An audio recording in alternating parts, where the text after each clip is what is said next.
What if I told you the ups and downs you feel as a woman aren't just random, but actually your body's way of giving you a roadmap to peak performance? Your body truly isn't random. It's following an incredible rhythm, the natural rhythm of your menstrual cycle.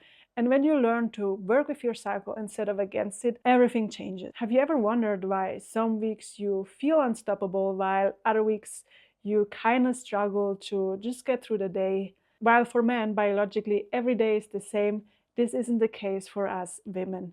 Today, I will show you how understanding those phases can help you align your life with your body. We're diving into the 4 phases of your cycle, what's happening in your body, how it impacts your energy, your mood, your mindset, and how you can use this knowledge to feel more balanced, to feel more energized, to feel more empowered, to simply feel your best. After learning a lot about hormones and our cycles through my health coaching certification at the Institute of Integrative Nutrition, where I did a specialization course also on hormonal health itself, I've also spent the last few months researching and learning much more about our cycles. And since finally regaining my natural cycle after pregnancy, I've been putting this knowledge into practice because before pregnancy, I actually had an IUD, so I didn't have an actual cycle. So I was never able to truly experience the power of cycle syncing. By the end of this video, you will have practical tools to align your life with your body and feel more balanced, energized, and empowered. So let's jump in. First, let's get clear on the 4 phases of your cycle. While many of us think that our cycle is just the days where we bleed, it's actually a full hormonal rhythm that affects every part of the month. A healthy cycle lasts typically 25 to 35 days, and when we go deeper into each phase, we will use a 28-day average cycle length as an example. If your cycle is much longer or shorter than that, it could be a sign of hormonal imbalances. And for sure, I will be doing a future video on some signs of an abnormal cycle so that you can learn to understand what is normal and what not, because often the things that we think are normal are just common but not normal. So yeah, all of this in a future video. But for today, we want to focus on how to support your cycle, as no matter if your cycle is unhealthy, abnormal, or super healthy, it's always important to take care of yourself, to take care of your cycle. So it's important no matter what. Here's a quick overview of the 4 phases. Let's start with the menstrual phase. This starts on the first day of your period and typically lasts 3 to 7 days. Again, every cycle lasts a bit different. And hormones like estrogen and progesterone drop and your body sheds the uterine lining, which then causes you to bleed. Then next up, we have the follicular phase. This begins after your period and lasts until ovulation. And during this time, estrogen starts to rise, preparing your body for potential pregnancy by ripening an egg. Then the third phase is the ovulatory phase. It's around the middle of your cycle, and it's when your body releases that egg that has been ripening during the follicular phase. This is when estrogen is at its peak, and that's why you may feel at your most social and most confident, most energetic, simply put, at your best. After that, the luteal phase starts. After ovulation, progesterone rises to support your potential pregnancy, and if it doesn't happen, your hormones begin to drop again, leading to your next period. It's these hormonal shifts that impact your energy, your mood, your cravings, and even how you move your body. Understanding them is like having a roadmap for your body's needs each week. To help you even more to get started on your cycle sync journey, I've created a free downloadable cycle tracking guide that will help you understand and map out your unique patterns. This guide includes a daily symptom tracker to identify your patterns and a summary of the simple tips that we are going to discuss just after this for supporting your body through each phase.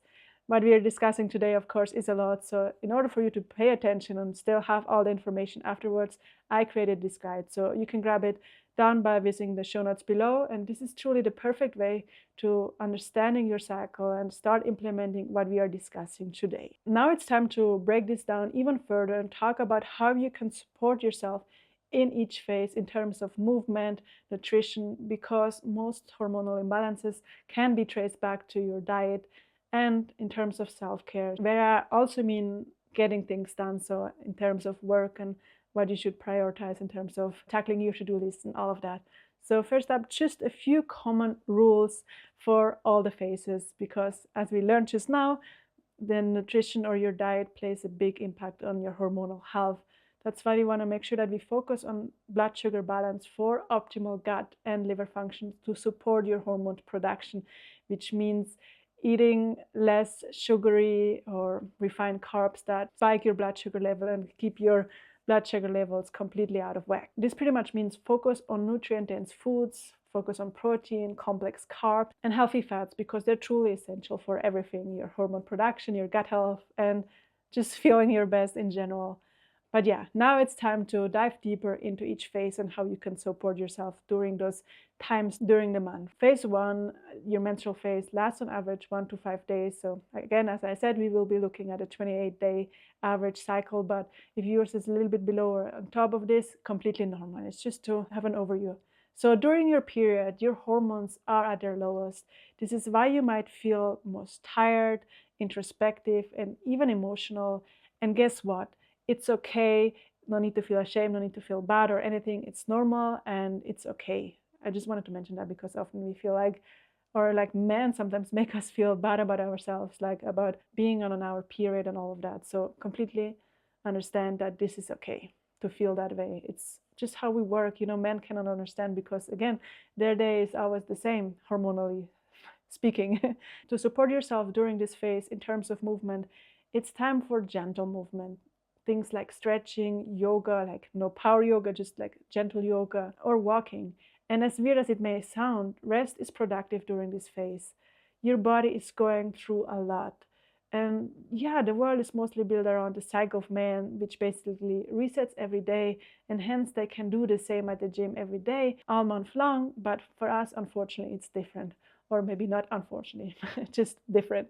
Now, when it comes to nutrition, focus on warm, nourishing foods like soups, stews, iron-rich options like leafy greens, beans, lentils, grass-fed beef. As it's going through a lot, your body is losing lots of key nutrients during that phase, and it also needs a higher caloric intake, so you need to consume a few more calories. It's actually during the menstrual phase and the luteal phase where your body gets closer to the period or the menstrual phase, where we need more calories, as in terms of the follicular and ovulatory phase, where our body needs less. And that's why maybe during the period it feels like you have much stronger cravings because your body needs more energy from food and just needs more calories to thrive or to be supported. Then when it comes to self-care, embrace downtime. Use this time to reflect on the different areas of your life and how you're feeling about them, journal, and simply to rest. Then after the menstrual phase, we have, of course, the follicular phase, which in our example is going to be day 6 until 13. And this is when your ovaries prepare to ripen egg. And as your period ends, estrogen starts to rise and you'll likely feel more energized, more creative. You start to come out of your shell again.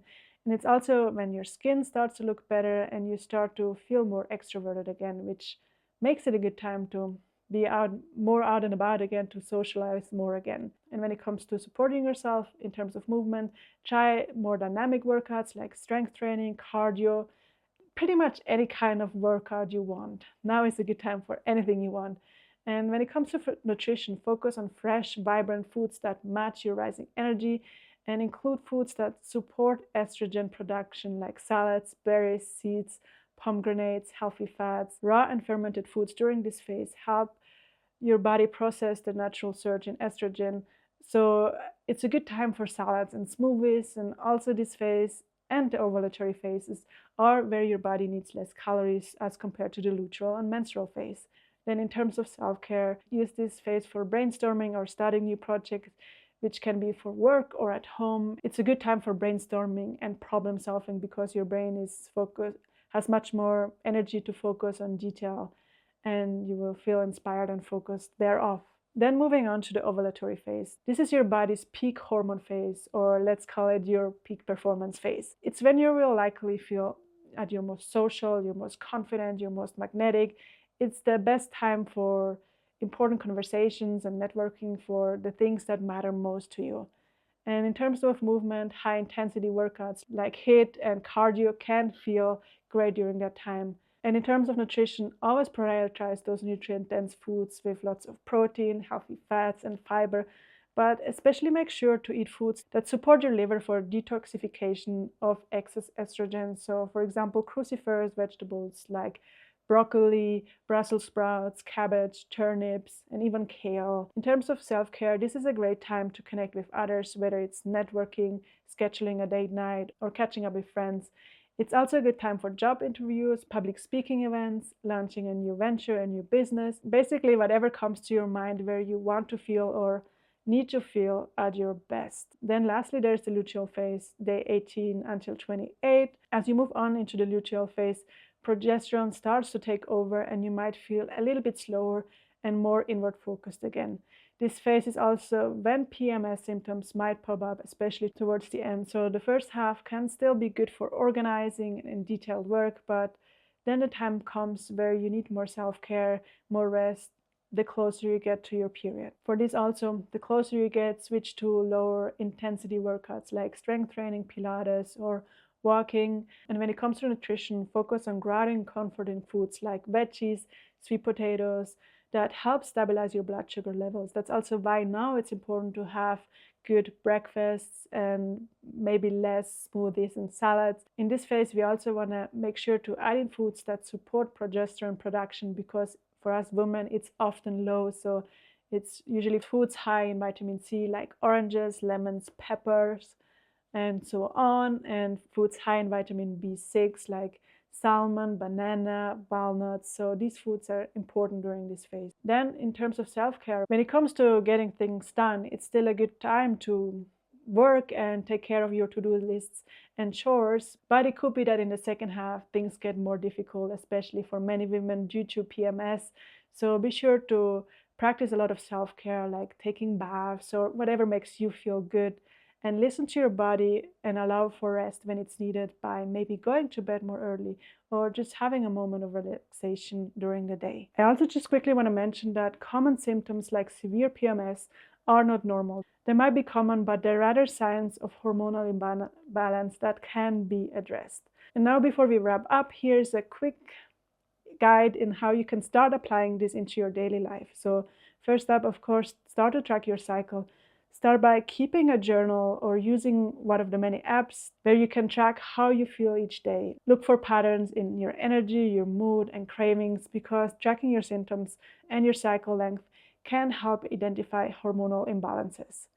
Then, of course, with everything that we learned today, plan around your cycle. Align big tasks, social events, or self-care practices with the phases. For example, schedule brainstorming sessions during your follicular phase, or plan for more downtime during your menstrual phase. And most importantly, be flexible. Remember that every cycle is unique. Listen to your body and adjust as needed. Sometimes maybe we can do a bit more during our menstrual phase, whereas in other times there might be less. And it's also important to remember that we cannot always plan everything according to our cycle, because sometimes what happens during our days or each week is out of our control, depending on job and family and all of that. All of this is not about perfection, but it's truly about awareness. With all that being said, I hope that today's video has helped you feel more connected to your body and empowered to work with your cycle instead of fighting against it.